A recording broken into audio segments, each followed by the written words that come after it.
ከኃጢአት በቀር በዚህ ምድር በብዙ ትህትና እንደተመላለሰ ከናርሲዝም እስር ቤት የምንወጣው በራሳችን ብቻ ሳይሆን በእግዚአብሔር ፊት እግሩ የተቆረጠ ሰው ሁለት እግር አለ ብሎ መቆም የለበትም፣ አይጠቅመውም። ትዕቢተኛ ሰው በመሰለው ከፍታ ላይ ቆሞ የራሱን ጥላ ያየ ይኩራራል እና ይሄ ችግር አለብኝ ብሎ ከመቀበል በፊት እውነታውን ብድራት የማይከፍሉትን በቤታችን እንድንሰበስብ አምላካችን ያዛል።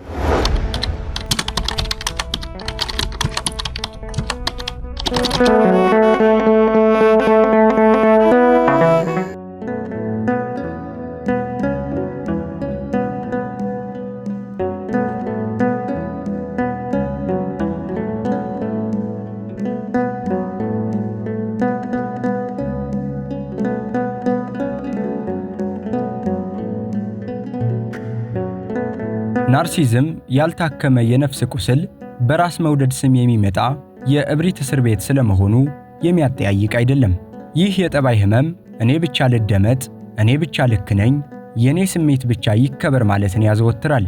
ይህ የትዕቢት መንፈስ የሰውን ልጅ አምሳለ እግዚአብሔርነቱን ገፎ ወደ አውሬነት የሚያወርድ እንደሆነም የስነ ልቦና ባለሙያዎች ጽፈዋል። እዚህ ላይ ልብ ልንለው የሚገባው ቁልፍ ቁም ነገር ግን ቆም ብለን ማሰብ እስከቻልን ድረስ ከራሳችን ጋር ለመታረቅ ቃል ኪዳን እስካሰረን ድረስ መዳን የሚችል ደዌ መሆኑን ነው።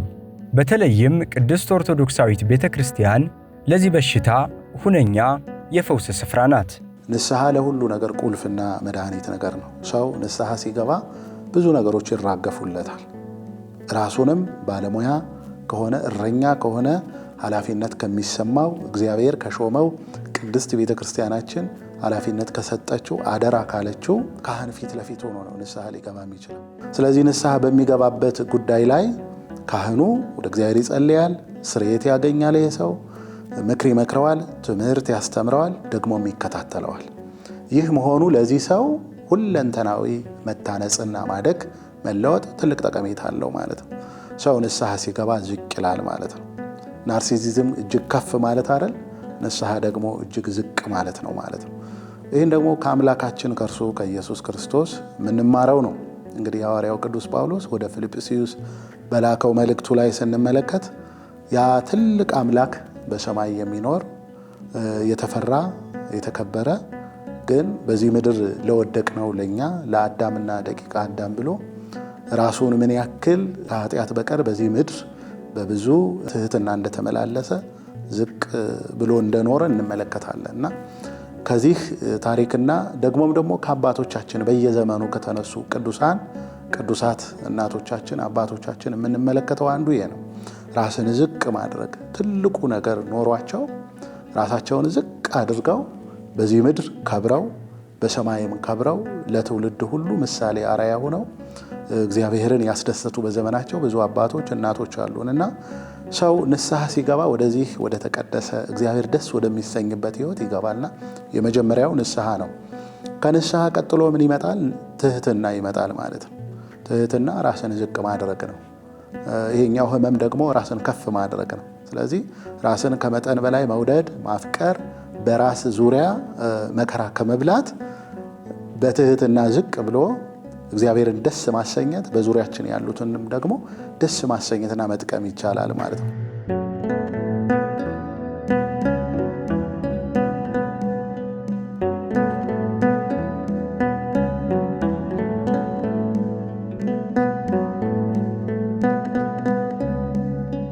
ሰዎች ሊጠቀሙ የሚችሉት እኛ ትሁታን ስንሆን ነው። ትሁት መሆን ማለት ምን ማለት ነው? በስራ የሚተረጎም ነው፣ በተግባር የሚታይ ነው። ምናልባት ሰራተኞች ከሆን ደንበኞች ይኖሩናል። ደንበኞቻችንን በፍቅር በትህትና ማስተናገድ ማለት ነው። ግልጽ መሆን ማለት ነው። ታማኝነት መሆን ማለት ነው። የኛን እውቀት፣ የኛን ችሎታ፣ የኛን ክብር፣ የኛን ዝና ከማሳየት በላይ አገልግሎቱ ላይ አስፈላጊውን አገልግሎት መስጠት ማለት ነው። ካህናት ከሆን ትህትና፣ እንግዲህ ካህን ትህትና አብሮት የሚሄደው ነው። የሚነጣጠሉ ነገሮች አይደሉም። ምዕመናንን በትህትና ማገልገል ማለት ነው። ሀብታም፣ ድሃ፣ የተማረ፣ ያልተማረ፣ የታመመ፣ ጤነኛ ሳንል ሁሉንም እኩል በማየት ማገልገል። ምዕመናንም ቢሆኑ ደግሞ እንዲሁ ማለት ነው። ለየትኛውም ካህን በትህትና መስቀል መሳለም ቢፈልጉ የትኛውን ምክር ጸሎት ቢፈልጉ ዝቅ ብለው በፍቅር አገልግሎቱን ሲቀበሉ ትህትና እያሳዩ ነው ማለት ነው። ከምንም በላይ ደግሞ ኢየሱስ ክርስቶስ አምላካችን ምን አለ? እርስ በርሳችሁ ተፋቀሩ አለ። እርስ በርስ መፋቀር ለማፍቀር ዝቅ ማለት ያስፈልጋል። እኔ አንተን ለመውደድ ሌሎቹን ለመውደድ ዝቅ ማለት ይኖርብኛል። ፍቅር ዝቅ ማለትን ይጠይቃል ማለት ነው። ካለንበት ምናልባት ትልልቅ ባለስልጣን፣ ትልልቅ አዋቂዎች ወይም ደግሞ ባለጠጎች ልንሆን እንችላለን እና ዝቅ ማለትን ቤተክርስቲያን ከጥንት እስካሁን ወደፊትም በአጽንኦት ሁልጊዜም በትምህርቷ፣ በምክሯ፣ በጸሎቷ የምትናገረው ነው። እሱ ብቻ አይደለም። ቅድስት ቤተክርስቲያናችን ዕለት ዕለት የእግዚአብሔርን ቃል ታስተምራለች፣ እንማራለን፣ እናስተምራለን። ምክንያቱም የእግዚአብሔር ቃል የሕይወት መስታወት ስለሆነ ሰው መስታወት ፊት ለፊት ቆሞ ጉድፉን አይቶ ፊቱ ላይ ያለውን የትኛውንም ቆሻሻ ተመልክቶ እንደሚያጸዳው ሁሉ የእግዚአብሔርን ቃል ሁልጊዜም የሚማር የሚሰማ ሰው፣ በቤቱ የሚመለከት በቤተሰቡ የሚያጠና ሰው የሕይወቱን ጉድፍ ያያል ማለት ነው። መስታወቱ ያላሳየውን፣ ማህበረሰቡ ያልነገረውን፣ ባለስልጣናት ያልነገሩትን የእግዚአብሔር ቃል ይነግረዋል። ስለዚህ ሕይወቱን ያጠራል ማለት ነው እና ቤተክርስቲያን ከንስሐ ባሻገር ሁልጊዜም ደግሞ ትምህርቷን ታቀርባለች ማለት ነው። ከፍ ያለው ዝቅ እንዲል ማለት ነው። ለቅዱስ ዮሐንስ መጥምቅ እንደተነገረው ስርጉጥጉጡ እንዲስተካከል፣ ዝቅ ያለው እንዲሞላ፣ ከፍ ያለው ደግሞ ዝቅ እንዲል ለአምላካችን ለእርሱ ለኢየሱስ ክርስቶስ መንገድ ጠራጊ ሆኖ እንደሚመጣ ሲነገር በትንቢተ ኢሳይያስ ላይ እንግዲህ ዝቅ ማለትን፣ ትህትናን በራስ ፍቅር ከመያዝ ይልቅ በሌሎች ፍቅር ላይ የራሳችንን አስተዋጽኦ ማድረግ አስፈላጊ እንደሆነ በእግዚአብሔር ቃል ውስጥ በደንብ እናገኛለን።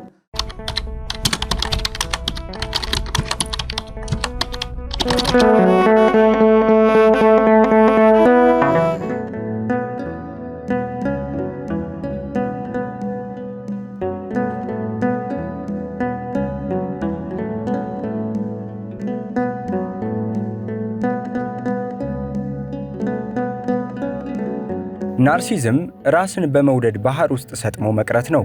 ጸሎትና ምጽዋት ደግሞ ከዚህ ባህር ወጥተን ወደ እውነተኛው የፍቅር ወደብ እንድንደርስ የሚረዱን መቅዘፊያዎች ናቸው። በመሆኑም ራሱን ዝቅ የሚያደርግ ከፍ ከፍ ይላል፣ የሚሰጥ ደግሞ በረከትን ያገኛል እንዲል ቅዱስ መጽሐፍ፣ ከናርሲዝም እስር ቤት የምንወጣው በራሳችን ብቻ ሳይሆን በእግዚአብሔር ፊት በመውደቅና ቀደም ሲል የጠቃቀስናቸውን መሠረታዊ የክርስትና ሕይወት መመሪያዎችን በመተግበር ነው። ከዚህ ባሻገር ብዙ ጊዜ ስለ ናርሲዝም ስናወራ የጎዱንን ሰዎች እናስታውሳለን፣ ጣታችንን ወደ ሌላው እንቀስራለን። ነገር ግን እውነተኛው ፈውስ የሚጀምረው ጣታችንን ወደ ራሳችን ስንመልስ ነው።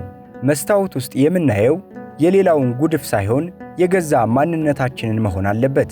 የችግሩ ተጠቂ መሆናችንን አምኖ መቀበል ውድቀት ሳይሆን ወደ እግዚአብሔር ምሕረት የሚወስድ ድልድይ ነው። ሁላችንም የሚቀናን ችግር አለብህ፣ ችግር አለብሽ ነው። እሱ በጣም ቀላሉ ነገር ነው።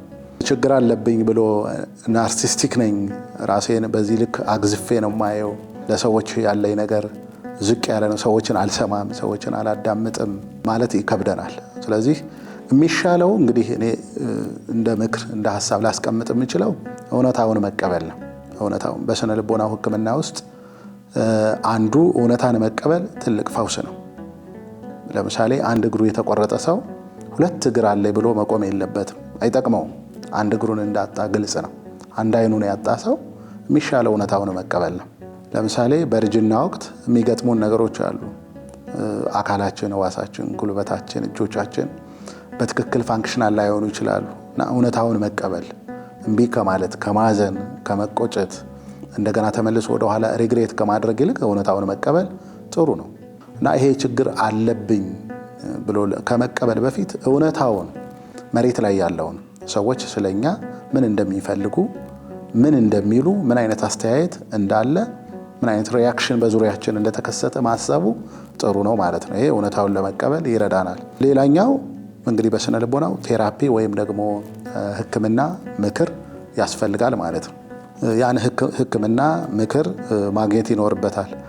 በቅድስት ቤተክርስቲያን እንግዲህ ካህናት ሁልጊዜ አባቶች ይመክራሉ። ምክር አልተቋረጠም። ምክር መስማት በጣም አስፈላጊ ነው ማለት ነው። ሁልጊዜም የሚነበበው ወንጌል፣ የምንሰማው ቃል፣ የሚጸለየው ጸሎት ራሳችንን በልኩ እንድናይ፣ ራሳችንን እንድንመረምር የሚጠቅም ነው። የትኛውም ጸሎታችን፣ ትምህርታችን፣ አጠቃላይ በቤተ ክርስቲያን የምናገኘው የምናደርገው ሱታፌ በሙሉ ራስን ማረሚያ እድሉ በጣም ሰፊ ነው። ከመጀመሪያ እስከ መጨረሻው ራሳችንን ለማረም የሚጠቅም ነውና እሱን መስማቱ አስፈላጊ ነው። ሌላኛው ርህራሄን ማዳበርም በጣም መልካም ነው። ምክንያቱም ይሄ ችግር ያለበት ሰው ናርሲሲዝም ያለበት ሰው ጨካኝ ነው። እስከ ሞት ድረስም ሰዎችን ጥቃት ሊፈጽምባቸው ይችላል። እየከፋ ደረጃው ብዙ ነው። እየከፋ ሲሄድ ሰዎችን እስከ መግደል ድረስ የሰዎች ህመም የሰዎች ስቃይ አይሰማውም ማለት ነው። የሱን ደስታ ዙሪያ ብቻ ነው የሚያጠነጥነው። ሰዎችን በዚያ ዙሪያ ስለሱ ክፉ ነገር እንዳያነሱ መጥፎ ነገር እንዳይጠቅሱ እሱ የሚወዳቸውን ነገሮች ሰዎች እንዲመግቡት ዓለም በሙሉ ለእርሱ እንዲያጨበጭብ ከተቻለ ማለት ነው የሚፈልገውና መራራት በጣም አስፈላጊ ነው።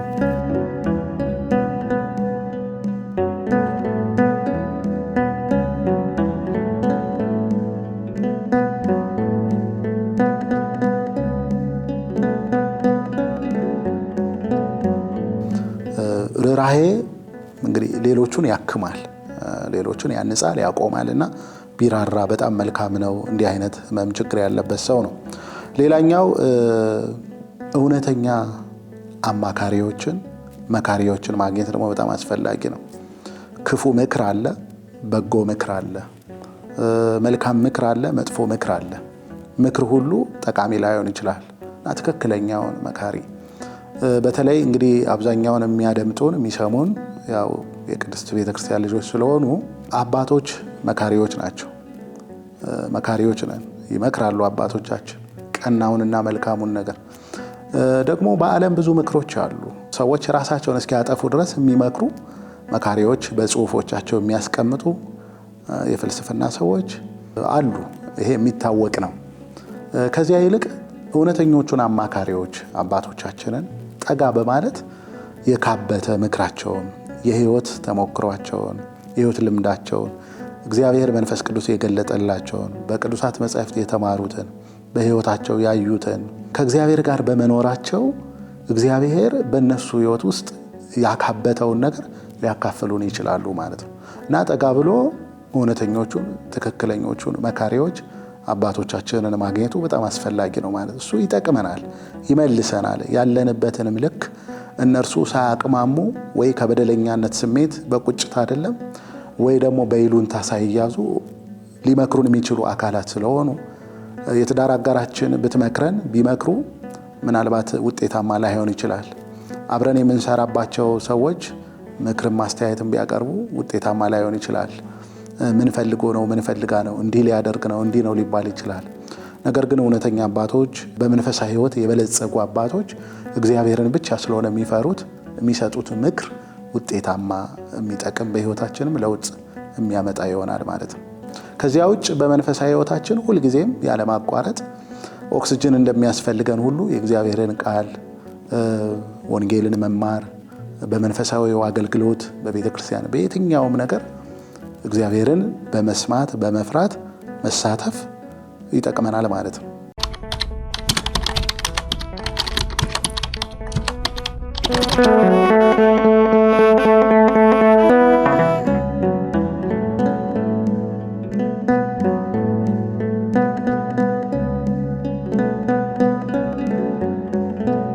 ዛሬ የምናየው እብሪተኛና ራሱን ብቻ የሚወድ ትልቅ ሰው ትናንት በወላጆቹ እጅ ላይ የነበረ ሕፃን ነው። ናርሲዝም ዘር ሆኖ አይዘራም፣ ነገር ግን በአስተዳደግ አፈር ውስጥ ይበቅላል። እናም ዛሬ የምንዘራው ፍቅርና ስነ ስርዓት የነገውን ትሁት ወይንም ትዕቢተኛ ሰው መፍጠሩ ላይ ያለውን ሚና ከግምት በማስገባት ወላጆችም ለዚህ የነፍስ ደዌ የመፍትሄ አካል መሆን ይጠበቅባቸዋል። ወላጆች የሆኑ ሰዎች ልጆቻችንን ከማንም እንደማይበልጡና ከማንም እንደማያንሱ አድርገን እናሳድጋቸው። በደግመው ደስ ይለኛል። ልጆቻችን ከማንም አይበልጡም፣ ከማንም ደግሞ አያንሱም። በዚህ መጠንና ልክ ከሰው ጋር ነገ እንዲኖሩ የኛ ልጆች የተለዩ የኛ ልጆች ከሌላው በእጅጉ የበለጡ እንደሆኑ በመንገርና ነገ የማያኖራቸውን ጠባይ በማለማመድ ማሳደጉ በጣም የሚጎዳ ነው ማለት ነውና ልካቸው ልጆች አውቀው ከምንም በላይ እግዚአብሔርን እየፈሩ ሰውን እያከበሩ እንዲኖሩ ማስተማር መቅረጽ አስፈላጊ ነው ማለት ነው። ወላጆች በልጆቻቸው መካከል ፍቅርን ያለ ገደብ ቢዘሩ በጣም መልካም ነው። በተለይ ልጆችን ከማበላለጥ አንዱን ከፍ አንዱን ዝቅ፣ አንዱን በጥቅም ማቅረብ አንዱን ደግሞ ማራቅ ምናልባት አንዳንድ ወላጆች ጋር ተፈልጎ ይገኝ ይሆናል። በጣም ቤተሰቡን የሚያገለግል በጉልበትም በገንዘብም ወላጆች ዘንድ ተወዳጅነት፣ እጁና አቅሙ ያጠረ ልጅ ደግሞ ምናልባት በወላጆች ዘንድ ብዙም ትኩረት የማይሰጠው፣ ይሄ መልካም አይደለም። ናርሲሲዝም ምንድነው? ፍቅር አለው፣ ፍቅር ይሰጣል። ፍቅር የሚሰጠው ኮንዲሽናል ላቭ የሚባለውን ፍቅር ነው። ምን ማለት ነው? በምክንያት ላይ የተመሰረተ ፍቅር ማለት ነው። ለእኛ ለክርስቲያኖች ደግሞ ከአምላካችንም የተማርነው አንኮንዲሽናል የሆነ ላቭ ነው። ምክንያት የለሽ ይሄ አጋፔ ላቭ የምንለው አለ አይደል? ምክንያት በሌለው መነሻ በሌለው ፍቅር ሰዎችን እንድንወድ ምላሽ ሳንጠብቅ ማለት ነው። ነገ ይሄን ያደርግልኛል ሳንል እና ልጆች ከእግዚአብሔር የተሰጡ ስጦታዎች እንደመሆናቸው መጠን የእግዚአብሔርን አደራ ነው የምንወጣው። የኛ አይደሉም። እኛ አልሰራናቸውም፣ አልፈጠርናቸውም። ያመጣቸው እግዚአብሔር ነው። ስለዚህ አደራ እናንተ ጋር ይቆዩ ብሎናል እስከተወሰነ ጊዜ። ስለዚህ እኛ አደራችንን በአግባቡ የመጀመሪያው እግዚአብሔርን እየፈሩ እያከበሩ ለቅድስት ቤተክርስቲያን ስርዓት፣ ወግ፣ ልማድ እየታዘዙ እንዲያድጉ የየዕለት ትጋታችን ሊሆን ይገባል ማለት ነው። በመካከል አካሉ የጎደለ ጤናው የጎደለ ወይ በትምህርት የተሳካለት በሀብት የተሳካለት እንኳ ቢኖር ከሌላኛው ችግር አለበት ከምንለው ልጃችን ሳናበላለጥ በኩል ፍቅር እየሰጠን ልጆቻችን ልንቀርጽ ይገባል። ወደ ወጣቶች ስመለስ ወጣቱ አሁን ራሱን በጣም ለማሳየት ሁሉም ሰው ጋዜጠኛ የሆነበት ነው። በተለይ ማህበራዊ ሚዲያውን ስንመለከት እንግዲህ ጋዜጠኝነት ብዙ አድካሚና እጅግ በጣም ጥረት የሚጠይቅ ሙያ እንደሆነ እረዳለሁ። ከምንም በላይ ደግሞ ከፍተኛ ኃላፊነት፣ ተአማኒነትን የሚፈልግ ነው። ማንም ሰው ዘሎ መናገር ስለቻለ መቅረጽ ስለቻለ ማውራት ስለቻለ ኦራተር ተናጋሪ ስለሆነ የሚናገርበት ስፍራ አይደለም። ዋጋ የሚያስከፍልም ሕይወትንም የሚያሳጣ የስራና የሙያ ዘርፍ ነው እና ወጣቱ ሰው አሁን በየሚዲያው ራሱን በብዙ መልኩ ለማሳየት ይሞክራል። ሰው በእግዚአብሔር እምነቱ የላላ ስለሆነ ነው ከዓለም ከሰዎች ዘንድ በሚሰጠው አስተያየት ልቡን ለመደገፍ ነው ያን ሁሉ የሚያደርገው።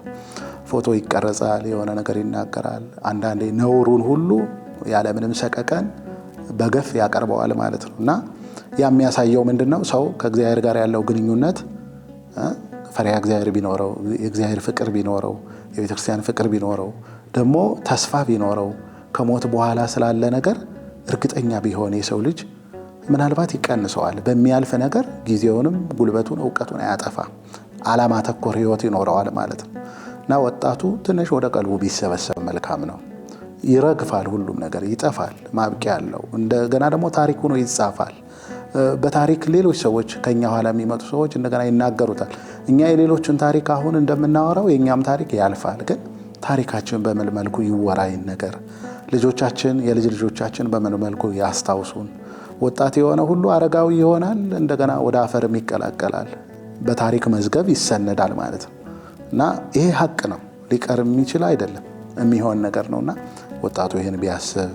በተለይ ማህበራዊ ሚዲያ ላይ የምንሳተፍ እኛ ክርስቲያኖች ከፍተኛ ኃላፊነትና ጥንቃቄ ያስፈልገናል።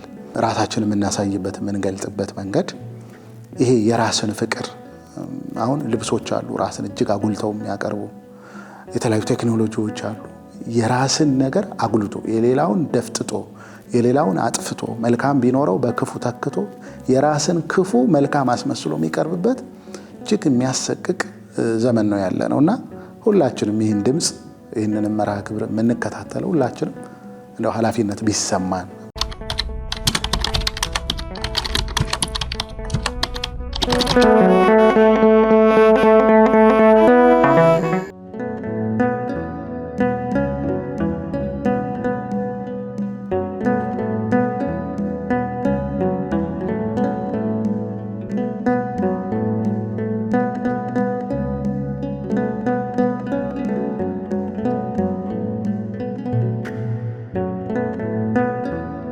በመጨረሻም ልንገነዘበው የሚገባ አንድ እውነት አለ።